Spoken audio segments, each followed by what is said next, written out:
ရှင်ပုံနာဆိုတာဟောပြောတဲ့ဘက်မှာအင်တန်မှထူးချွန်ပြောင်မြောက်တယ်ပေါ့ထူးချွန်ပြောင်မြောက်တယ်အဲ့တော့သူနဲ့အတူတကွာလမ်းလျှောက်နေကြတဲ့ယဟန်တော်တွေကလည်းဓမ္မဂတိကအရာမှာထူးချွန်ကြတဲ့ယဟန်တွေကြီးပဲတဲ့မတ္တမဝါဒနာတူရာစုကြတယ်လို့ပြောလို့လည်းရတာပေါ့နော်အရေးချင်းတူတဲ့ပုံကိုယ်တွေစုကြတာဟောနောက်အစုတစ်ခုကြည့်လိုက်မယ်ဆိုရင်ရှင်ဥပါလိရှင်ဥပါလိဆိုတာဝိနည်းအရာမှာဣတရေရတဲ့ဝိနည်းဒရဝိနည်းအကြောင်းကိုအမြဲတမ်းစဉ်းစားနေတဲ့ပုဂ္ဂိုလ်ဘယ်ကိစ္စမှာပဲဖြစ်ဖြစ်ထူးချွန်ခြင်းရင် specialize လို့ခေါ်တယ် specialize လုပ်ကိုလုပ်မလုပ်ရင်မထူးချွန်အထွေထွေသွားနေလို့ဘယ်သူမှမထူးချွန်ဘူးတစ်ခုတည်းကို specialize လုပ်ထားတာသူကဝီနီးနဲ့ပတ်သက်ပြီးတော့ specialize ပဲအဲ့ဒါကြောင့်မလို့ဝီနီးအရာမှာထူးချွန်တယ်သူကိုယ်တိုင်ကပြောခဲ့တယ်လေဝိနယောအာတယောမရှံဝိနယောဌာနစင်္ကမဝိနယဝါတံကပိမိဝိတယောဝိနယောမမခောစရောတဲ့ဆိုလိုတာကနော်ဝီနီးတီတာသူ့ရဲ့နေရာဖြစ်တယ်ပေါ့ဝီနီးတီတာလည်းသူရက်တဲ့နေရာသူဆင်းကြံသွားတဲ့နေရာသူထိုင်တဲ့နေရာဖြစ်တယ်ပေါ့ဝီနီးတီတာလည်းသူ့ရဲ့ချက်စားရာဖြစ်တယ်ဒီလိုပြောခဲ့တာဆိုလိုတာကထိုင်းနေလဲဝီနီးအကြောင်းစဉ်းစားတယ်ရက်နေလဲဝီနီးအကြောင်းစဉ်းစားတယ်လျောင်းနေလဲဝီနီးအကြောင်းစဉ်းစားတယ်ဒီလိုဆိုလိုတာပေါ့ဒါကြောင့်မို့ဝီနီးနဲ့ပတ်သက်ပြီးတော့ဒီထူးချွန်အောင်လုပ်တဲ့ပုဂ္ဂိုလ်ဖြစ်လို့တကယ်ကိုဝီနီးအရာမှာဣတရေရတဲ့ဝိနည်းဒရပုဂ္ဂိုလ်မြတ်ကြီးဖြစ်တယ်ပေါ့သူနဲ့အတူတကွာနေတဲ့ပုဂ္ဂိုလ်တွေဝီနီးအရာမှာထူးချွန်တဲ့ပုဂ္ဂိုလ်တွေကြီးပဲဟောဝီနီးပေါ်မှာလေးစားပြီးတော့ဝီနီးတရားကိုလေ့လာလှိုက်စားတဲ့ပုဂ္ဂိုလ်တွေအချင်းချင်းအဲ့ဒီဝီနီးတရားတော်ကစုပေးလိုက်တဲ့သဘောတဲ့တစုတည်းစုံမိသွားကြတယ်ပေါ့ဒီလိုဆိုလို့တာဟောနောက်တစ်ခါကျတော့ရှင်အာနန္ဒာလည်းပဲသူအစုနဲ့လမ်းလျှောက်တယ်ရှင်အာနန္ဒာဆိုတာမြတ်စွာဘုရားတရားတော်တွေဟောသမျှဓမ္မခန္ဓာပေါင်း8400တရားတွေသူနှုတ်တဲ့ဆောင်းနိုင်တဲ့စွမ်းရည်တတ္တိရှိတယ်ဘဟုတုတအရာမှာဣတရေယဘဟုတုတဆိုတာအများကြီးသင်ထားတယ်ဘာနဲ့သင်အောင်နားနဲ့သင်နားထောင်ထားတယ်ဒါကြောင့်မို့မြတ်စွာဘုရားဟောသမျှတရားတွေကိုရှင်သာအရှင်အာနန္ဒာကအယအမိဆောင်ထားလို့ခဏိအထိသံဃာယနာတွေတင်းလာတဲ့ဟာရှင်အာနန္ဒာတို့ကစတင်ပြီးတော့ research လုပ်လာတဲ့ကျမ်းစာတွေဘုရားဟောတဲ့တရားတွေပဲဖြစ်တယ်အမှန်တမ်းကျေးဇူးတင်စရာကောင်းတဲ့မထေမြတ်ပေါ့ရှင်အာနန္ဒာတို့ဒီလိုမဆောင်ခဲ့ဘူးမကြက်မှတ်ခဲ့ဘူးဆိုလို့ရှိရင်ဒီကနေ့ခေတ်ဘုရားတရားတော်တွေဟာများများဆဆကြီးကြားနာခွင့်ရကြမှာမဟုတ်ဘူးတဲ့အခုတော့အများကြီးပဲထုတယ်အမတန်မှကြီးမားတဲ့ပိဋကတ်30နိကေ9ပြဓမ္မခန္ဓာပေါင်း8400ဆိုတာဒီကနေ့အထိရရှိနေကြတာပေါ့တွေ့ရှိနေကြရှင်အာနန္ဒာမထေရမြတ်ကိုယ်တိုင်ကပြောတယ်လေသူဟာ8400နဲ့က82,000ကိုမြတ်စွာဘုရားစီကသင်ယူခဲ့တာပါတဲ့ဓမ္မခန္ဓာ82,000ကိုမြတ်စွာဘုရားစီကသင်ပြီးတော့ကျန်တဲ့2,000ကိုတော့ရှင်သာရိပုတ္တရာစတဲ့ယဟန်နေစီကသင်ယူခဲ့တာဒါကြောင့်မို့လို့သူ့နှုတ်ဖြားမှာဓမ္မခန္ဓာပေါင်း8000လို့ပြောတာအဲ့တော့ဘုဒ္ဓအရာမှာအမတ္တမထူးချွန်တဲ့ပုဂ္ဂိုလ်သူမြတ်ဖြစ်တယ်အဲ့ဒီဘောဓုတအရာမှာထူးချွန်တဲ့ရှင်အာနန္ဒာမထေရမြတ်နဲ့ရံပတ်ပြီးတော့နောက်ကနေလိုက်ပြီးဈဉ္ဉံလျှောက်နေကြတဲ့ပုဂ္ဂိုလ်တွေကလည်းစာပေရာမှာထူးချွန်တဲ့ဘောဓုတရှိတဲ့ပုဂ္ဂိုလ်တွေကြီးပဲတဲ့ဘောဓုတရှိခြင်းတူတဲ့သဘောကသူတို့တစုတည်းဖြစ်အောင်စုပေးလိုက်တာဂရုတစ်ခုဖြစ်သွားတယ်ဟောဒီသဘောကိုမြတ်စွာဘုရားကဓာတုသောဘိက္ခွေတတ္တတန်တန်ဒန္တိသမင်တိจิตตายဟန်တို့စိတ်ထက်ခြင်းအည်ခြင်းဓာတ်သဘောခြင်းအားဖြင့်တတ္တဝါတွေဟာစုစည်းထားတာဖြစ်တယ်အဲ့တော့တဏှာမှာစုမိတယ်ဆိုတာဓာတ်သဘောချင်းတူမှစုလို့ရတယ် ဓာတ်သဘောချင်းမတူရင်စုလို့မရဘူးလို့ဒီလိုပြောတာနော်နောက်တစ်ခါခက်လန်းလန်းမှကြည့်လိုက်မယ်ဆိုရင်ရှင်ဒေဝရသူကလည်းသူ့ခြံရံပရိသတ်နဲ့လမ်းလျှောက်နေတယ်ရှင်ဒေဝရကဘာတွေတွေးနေလဲဆိုရင်ဖြတ်လန်းကနေဖျားလုပ်ဖို့စဉ်းစားနေတာသူကအဲ့ဒါကြတော့ပါပိဿရုပ်မာတဲ့စိတ်ဆန္ဒတွေလွှမ်းမိုးနေတယ်သူ့မှာတန်ဃာတွေကိုခေါင်းဆောင်လုပ်ချင်တယ်တန်ဃာအဖွဲ့အစည်းကြီးကိုအကြီးအကဲလုပ်ချင်တယ်အဲ့ဒီအကြီးအကဲလုပ်ချင်တဲ့စိတ်ဓာတ်လူကြီးလုပ်ချင်တဲ့စိတ်ဓာတ်ကသူ့ကိုလွှမ်းမိုးပြီးတော့ထားတယ်သူနဲ့အတူလမ်းလျှောက်နေတဲ့ပုဂ္ဂိုလ်တွေကလည်းအဲ့ဒီလိုစိတ်ဓာတ်ရှိတဲ့ပုဂ္ဂိုလ်တွေကြီးပဲတဲ့ဟောပါပိဿဆိုတဲ့မကောင်းတဲ့အတွေးတွေဝင်နေတဲ့မကောင်းတဲ့လူရင်ဆန္ဒတွေလွှမ်းမိုးထားတဲ့ပုဂ္ဂိုလ်တွေကလည်းပဲမကောင်းတဲ့စိတ်ဆန္ဒချင်းတူရာဟာစုစည်းမိတာဖြစ်နေတယ်ဟုတ်တာပေါ့တရားဝါဒနာပါတဲ့ပုဂ္ဂိုလ်တွေကတရားပွဲရောက်ကြတယ်ရုပ်ရှင်ဝါဒနာတဲ့ပါတဲ့ပုဂ္ဂိုလ်တွေကတယ်လီဗီရှင်းရှေ့မှာရုပ်ရှင်ကြည့်ကြတယ်ဘောလုံးဝါဒနာပါတဲ့ပုဂ္ဂိုလ်တွေကဘောလုံးပွဲရှေ့မှာရောက်ပြီးတော့ဘောလုံးကြည့်ကြတယ်ဘီယာတို့အရက်တို့ဝါဒနာပါတဲ့ပုဂ္ဂိုလ်တွေကလည်းဘီယာအရက်ဆိုင်မှာစုကြတယ်ပေါ့လူဆိုတာတယောက်နဲ့တယောက်မတူဘူးပေါ့တဘာဝချင်းတူရာစုမိနေကြတယ်ဆိုတဲ့သဘောကိုမြတ်စွာဘုရားကဟောတာအဲ့တော့ဘုန်းကြီးတို့တွေလောကလူတွေဟာဒီလိုအခြေအနေအရစုပြီးတော့နေကြတဲ့အခါမှာတို့ကိုစုမိအောင်လုပ်တဲ့ဟာကောင်းတဲ့အရာလားမကောင်းတဲ့အရာလားလို့ဆက်လက်ပြီးတော့စဉ်းစားဖို့လိုအပ်တယ်ပေါ့မကောင်းတဲ့အရာကတို့ကိုစုတယ်ဆိုရင်ကောင်းတာဖြစ်ဖို့ကိုကလှုပ်ဆောင်ရမယ်အမှတ်ရရမြတ်စွာဘုရားကဆက်ပြီးတော့ဟောထားတယ်တရားတရားကင်းမဲ့တဲ့ပုဂ္ဂိုလ်တွေဟာတရားတရားကင်းမဲ့တဲ့သူချင်းစုမိကြတယ်တဲ့အရှက်မရှိတဲ့ပုဂ္ဂိုလ်တွေကလည်းအရှက်မရှိတဲ့ပုဂ္ဂိုလ်ချင်းစုမိကြတယ်ဒုစရိုက်လုပ်ငန်းနဲ့ပတ်သက်ပြီးအကြောက်အလန့်မရှိတဲ့ပုဂ္ဂိုလ်တွေကလည်းအကြောက်မလန့်မရှိတဲ့ပုဂ္ဂိုလ်ချင်းစုမိကြတယ်ဘဟုတုတနဲတဲ့ပုဂ္ဂိုလ်တွေကလည်းဘဟုတုတနဲတဲ့ပုဂ္ဂိုလ်ချင်းစုမိကြတယ်တဲ့ပြင်းကြီးတဲ့ပုဂ္ဂိုလ်တွေကလည်းပြင်းကြီးတဲ့ပုဂ္ဂိုလ်တွေချင်းတဏှာမှာစုမိကြတယ်ပညာမဲ့တဲ့ပုဂ္ဂိုလ်တွေကလည်းတဏှာမှာပညာမဲ့တဲ့ပုဂ္ဂိုလ်ချင်းစုမိကြတယ်တတိလက်လွတ်နေတတ်တဲ့ပုဂ္ဂိုလ်တွေမိမိလျောရောနေတတ်တဲ့ပုဂ္ဂိုလ်တွေကလည်းမိမိလျောရောနေတတ်တဲ့ပုဂ္ဂိုလ်ချင်းစုမိကြတယ်လို့ဟောတဘာဝတူရာစုတယ်ဆိုတဲ့အကြောင်းမြတ်စွာဘုရားဒီလိုဟောတာတရားတရားရှိတဲ့အကောင်းဘက်ကပြောမယ်ဆိုရင်တရားတရားရှိတဲ့ပုဂ္ဂိုလ်တွေကလည်းတရားတရားရှိတဲ့လူနဲ့လက်တွဲမိတယ်မကောင်းမှုဒုစရိုက်ကရှက်တတ်တဲ့ပုဂ္ဂိုလ်တွေကလည်းမကောင်းမှုဒုစရိုက်ကိုရှက်ယွန်တဲ့ပုဂ္ဂိုလ်တွေချင်းလက်တွဲကြတယ်မကောင်းမှုဒုစရိုက်ကကြောက်လန့်တဲ့ပုဂ္ဂိုလ်တွေကလည်းမကောင်းမှုဒုစရိုက်ကကြောက်လန့်တဲ့ပုဂ္ဂိုလ်တွေနဲ့ပဲလက်တွဲတယ်ဘဟုတုတရှိတဲ့ပုဂ္ဂိုလ်တွေကလည်းဘဟုတုတရှိတဲ့ပုဂ္ဂိုလ်နဲ့ဆိုရင်လက်တွဲပြီးတော့ပြောမကုန်အောင်ရှိကြတယ်ပေါ့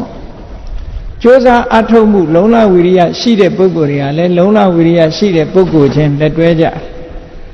တတိကောင်းတဲ့ပုဂ္ဂိုလ်တွေကလည်းတတိကောင်းတဲ့ပုဂ္ဂိုလ်ချင်းလက်တွဲကြပြီးတော့ပညာထက်မြက်တဲ့ပုဂ္ဂိုလ်တွေကလည်းပညာထက်မြက်တဲ့ပုဂ္ဂိုလ်ချင်းလက်တွဲကြတယ်လို့အကောင်းဘက်ကလည်းဒီလိုလာတယ်အဲ့တော့စုံစည်းကြတဲ့အခါတိုင်းမှာတို့တွေဟာဒီနေရာစုံတာဘာနဲ့စုံတာလဲဒါဟာအရေးတကြီးစဉ်းကျင်စဉ်းစားဖို့လိုအပ်တယ်အကောင်းနဲ့စုံတာလားမကောင်းနဲ့စုံတာလားစုံစည်းတာတော့စုံစည်းနေကြတာဘဝမှာစုံစည်းမှုဆိုတာတွေဖြစ်တယ်အဲ့ဒီစုံစည်းမှုတွေဟာအကောင်းနဲ့စုံတာလားမကောင်းနဲ့စုံတာလားကိုယ့်ကိုစဉ်းကျင်သုံးသပ်ဖို့လိုအပ်တယ်အရာရာမှာအမတ်တမဲ့မနေပဲနဲ့တတိတရားတမ္ပစဉ္ညတရားနဲ့နေကြရအဲ့ဒါလို့မနေလို့ရှိရင်ဘဝနှိမ့်ကျသွားနိုင်တယ်ပေါ့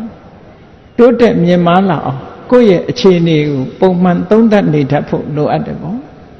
အဲ့ဒါလို့ဆင်ញင်တုံတရားနဲ့ဆင်ញင်သုံးသပ်ရမြတ်စွာဘုရားကိုယ်တိုင်က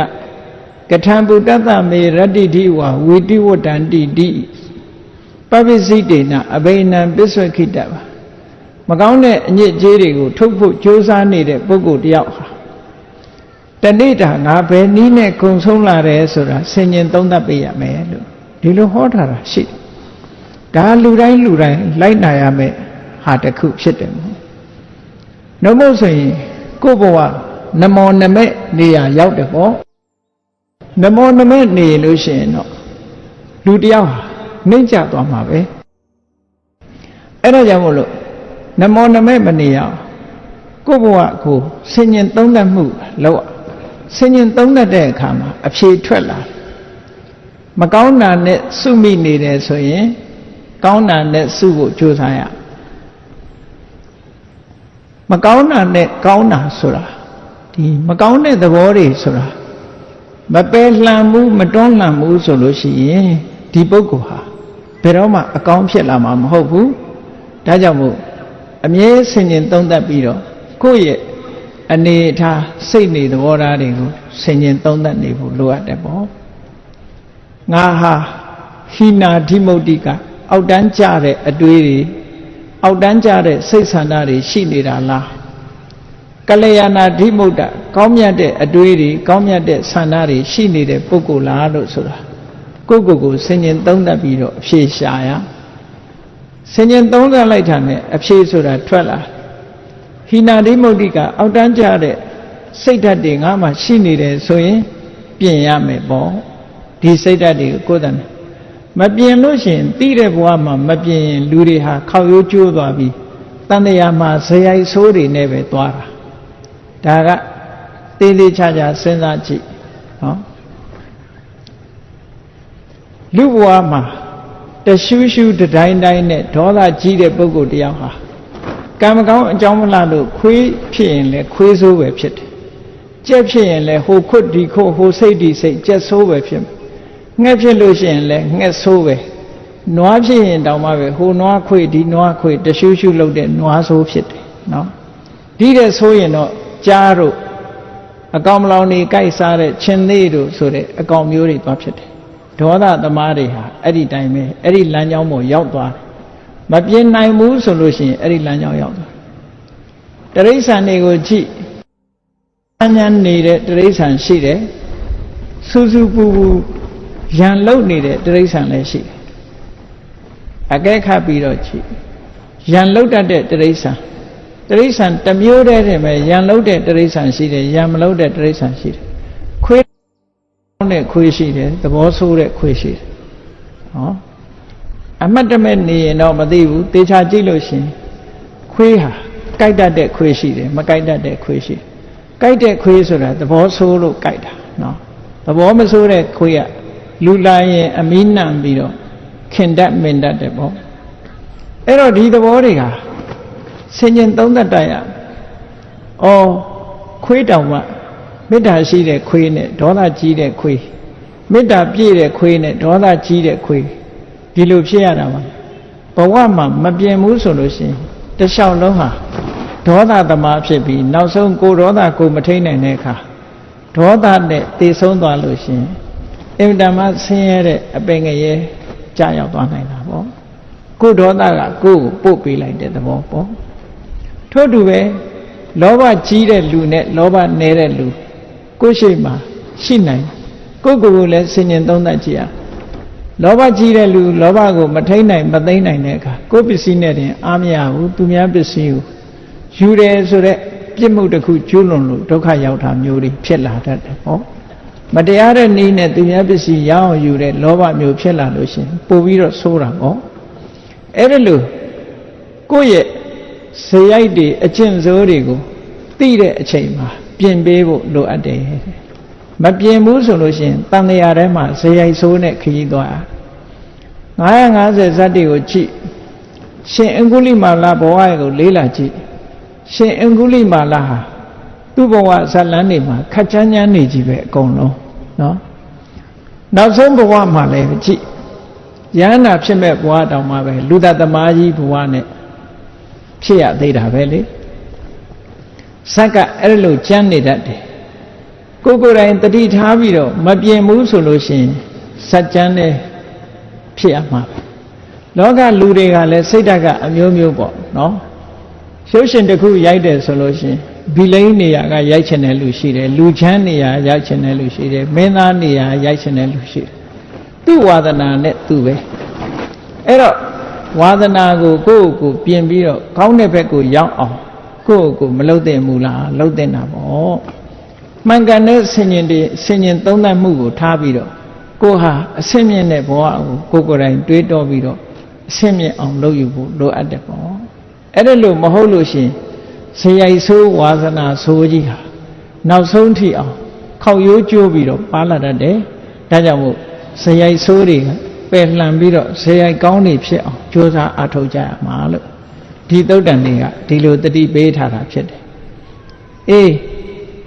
ကောင်းတဲ့အကျင့်တွေကောင်းတဲ့အတွေးတွေကောင်းတဲ့စိတ်ဓာတ်တွေကိုယ်တဏ္ဍာမှာဝင်ရောက်ရှိနေအောင်ကြိုးစားအားထုတ်ကြဘဝမှာအောင်မြင်ကြီးပွားခြင်းလို့ရှိရင်ဘုရားမြတ်စွာကကောင်းမြတ်တဲ့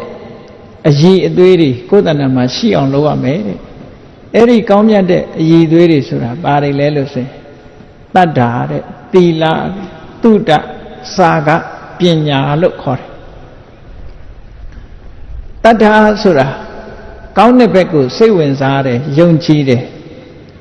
စိတ်ကြည်တယ်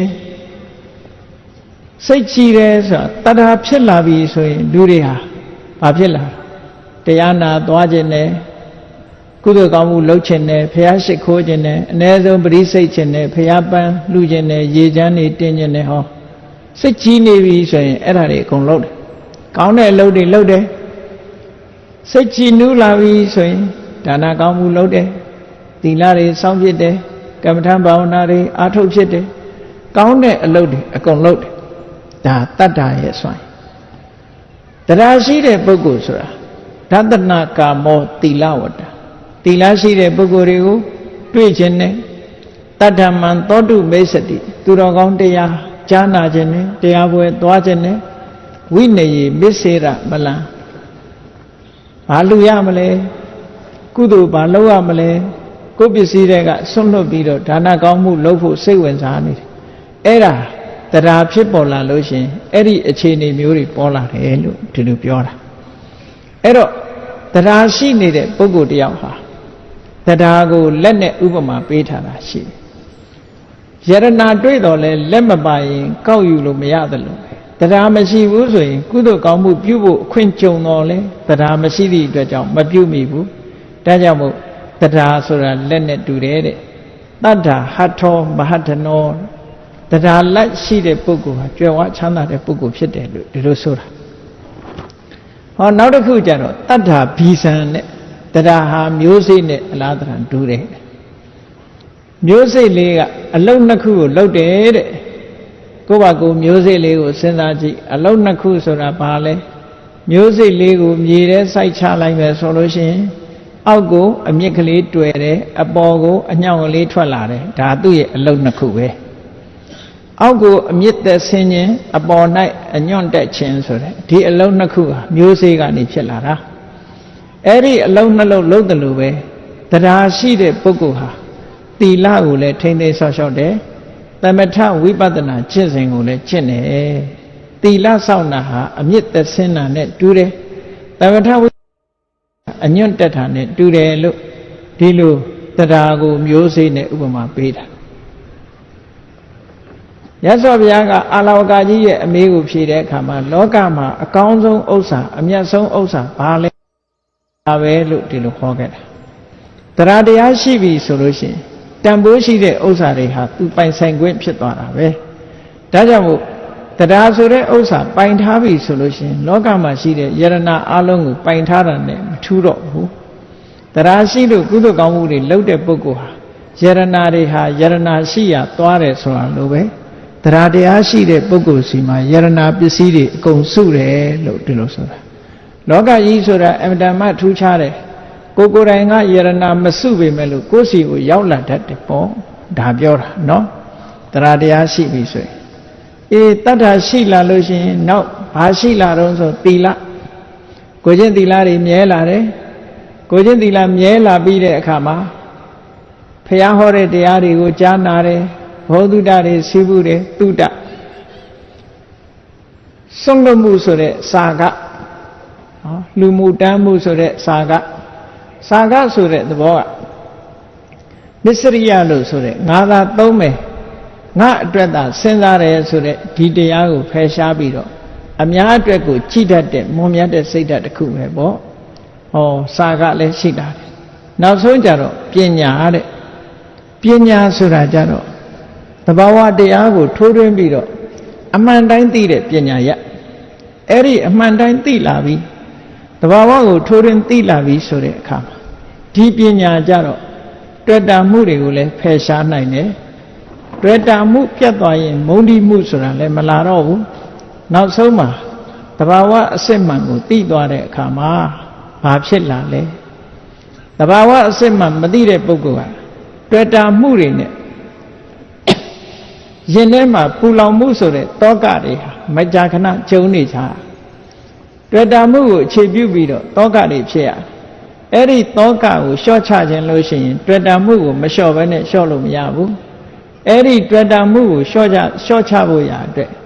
the Mankans or Dide Pina Ayechizome,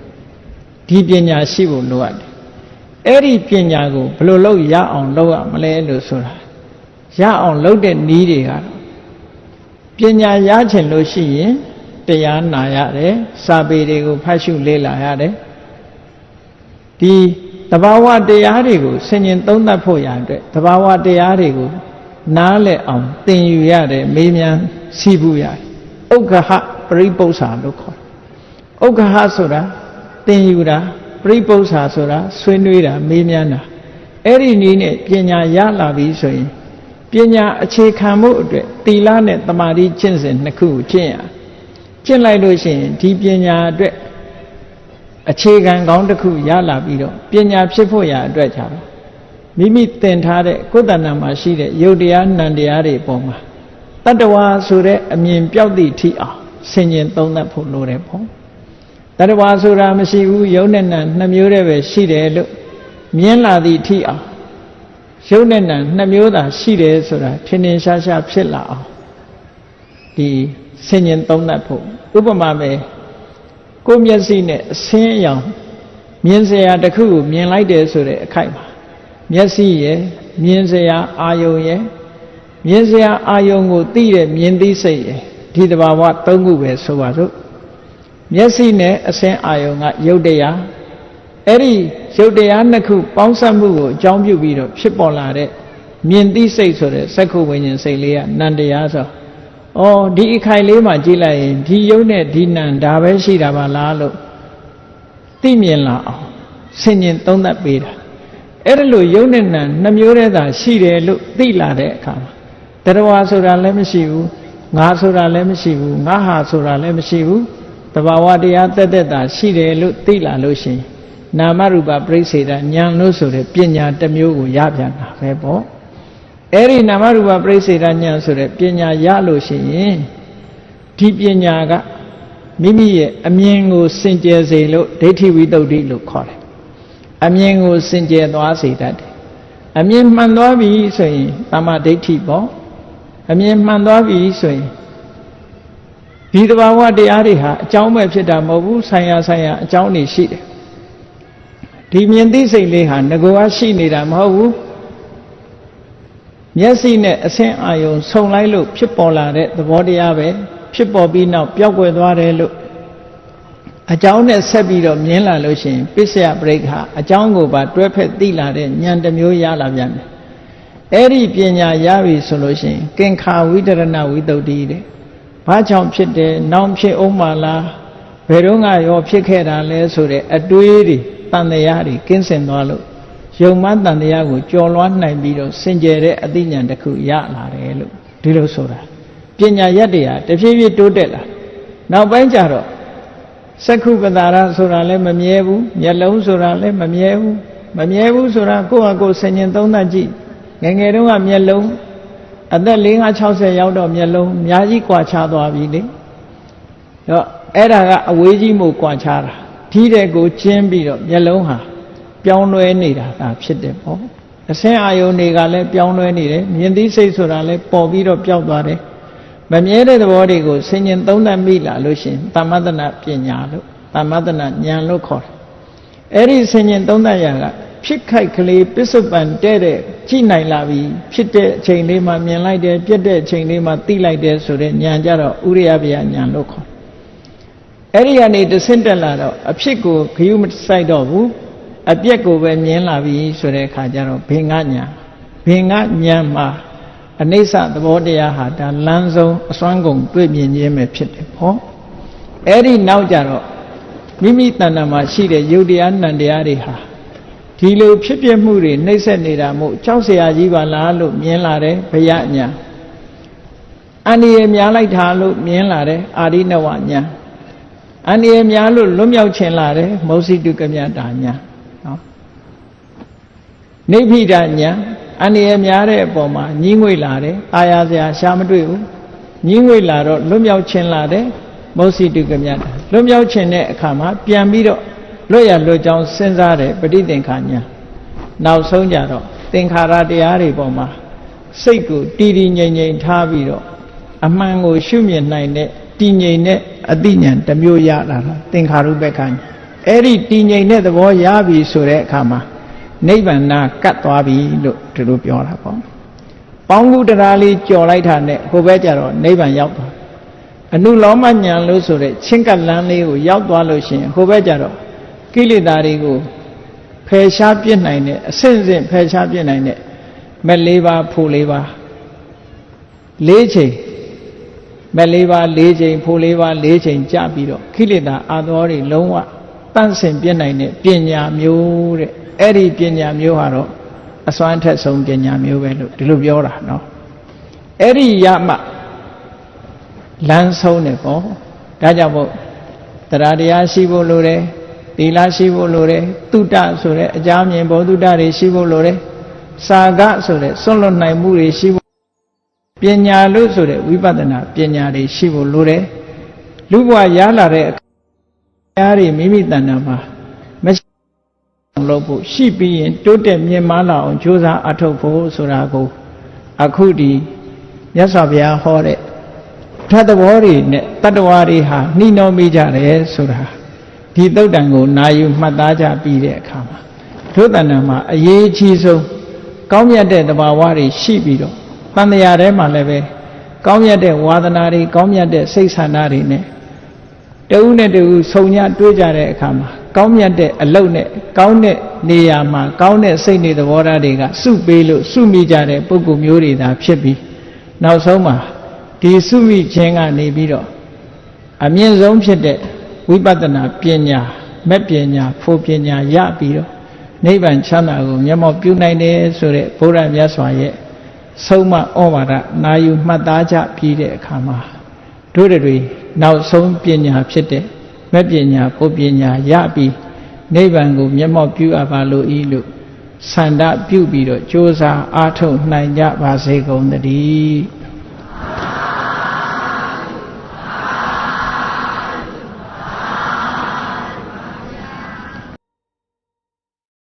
ကဲမေတ္တာပို့ရအောင်တတ္တဝါများစွာဖေးရန်กว่าချမ်းသာကြပါစေတတ္တဝါများစွာဖေးရန်กว่าချမ်းသာကြပါစေမေတ္တာရေချမ်းသုံးငါဖြံငြိမ်းချမ်းကြပါစေမေတ္တာရေချမ်းသုံးငါဖြံငြိမ်းချမ်းကြပါစေအရှိချမ်းသာစိတ်ချမ်းသာတို့ရဆန္ဒပြည့်ပါစေအရှိချမ်းသာစိတ်ချမ်းသာတို့ရဆန္ဒပြည့်ပါစေဘုံလန္တာဒုက္ခပင်ကစားမေတ္တာပုံနေတုသင်္ကမမနောတရတိတဝေတံပဝါယန္တုဒုက္ခန္တကမေတ္တာပုံနေတုသင်္ကမ စုပေါင်းပုတ်အပ်မေတ္တာဓာတ်ဟုရောင်ပြူပါဝင်ငွေလာမင်းနှင့်ရောင်ခြင်းရှဲယုံပေါင်းဆောင်ရခြင်းကြောင့်သဗ္ဗေတံကျွင့်မဲ့ဥတ္တုံလုံးစုံများစွာတတ္တဝါတို့၏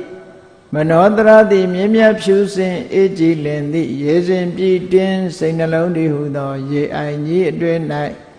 ဒုက္ခပင်ကစားစင်ထာဝရအေးမြကြည်သာတာယာပွင့်လန်းချမ်းသာဒုက္ခတည်ဟုသောကုမုဒ္ဒရာကြာပန်တို့သည်